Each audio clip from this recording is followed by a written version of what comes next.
astăzi o rețetă de castraveți murați în oțel.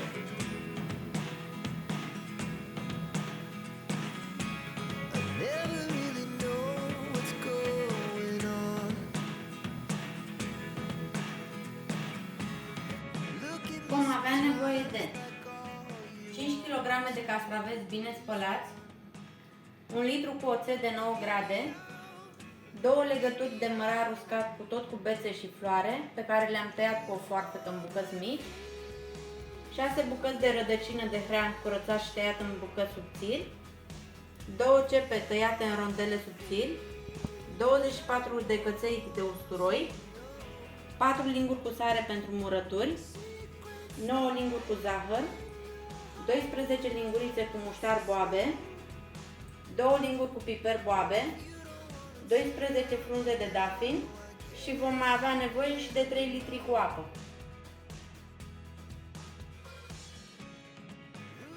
Începem cu aranjarea castraveților în borcane. Avem borcane de 800 de ml în care vom pune mărar pe fundul borcanului,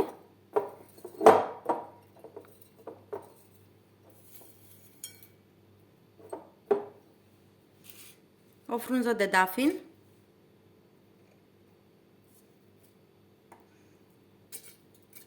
două rondele cu ceapă,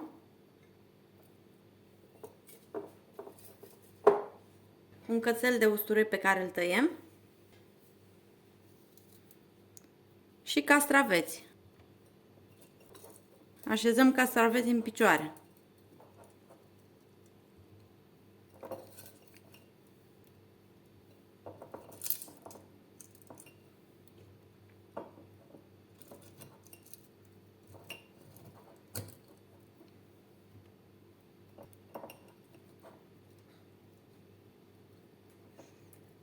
Printre castraveți punem și hreanul,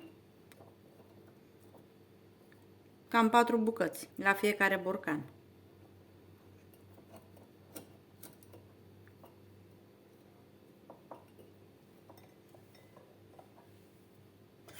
Peste mai tăiem încă un cățel de usturoi.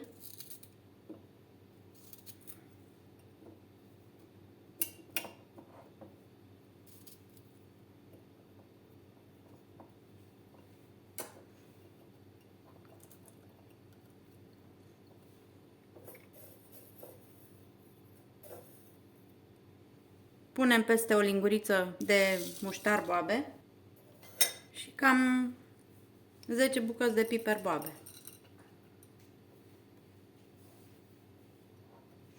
Deasupra punem mărar.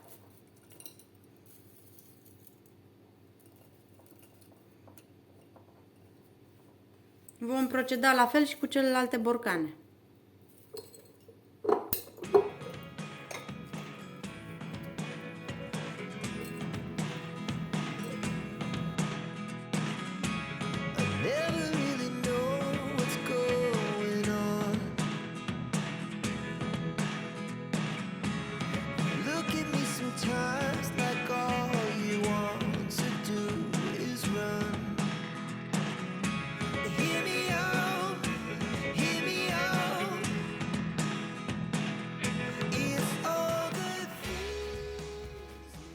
Din 5 kg de castraveți am umplut 12 borcane.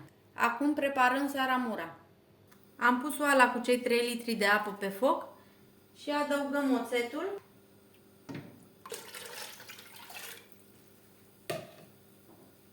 sarea și zahărul. Lăsăm lichidul pe foc să se topească zahărul și sarea.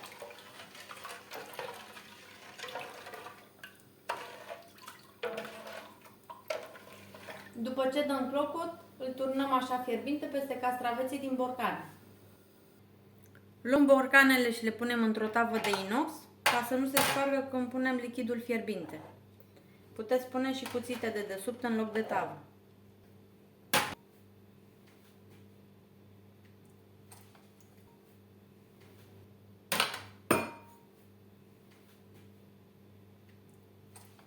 Umplem fiecare borcan.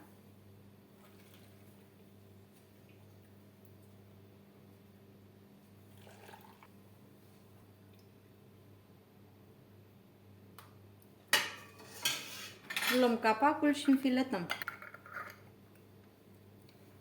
Strângem bine.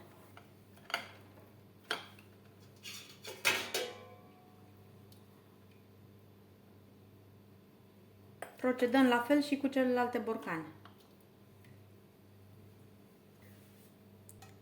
Am luat o cratiță în care vom pune un prosop pe fund, ca borcanele să nu se spargă când fierb.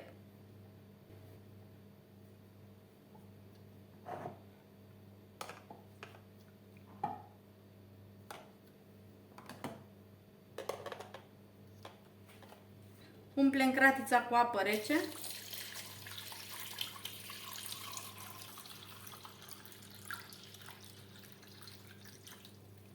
Și apoi o vom pune pe foc. Procedăm la fel și cu celelalte borcane.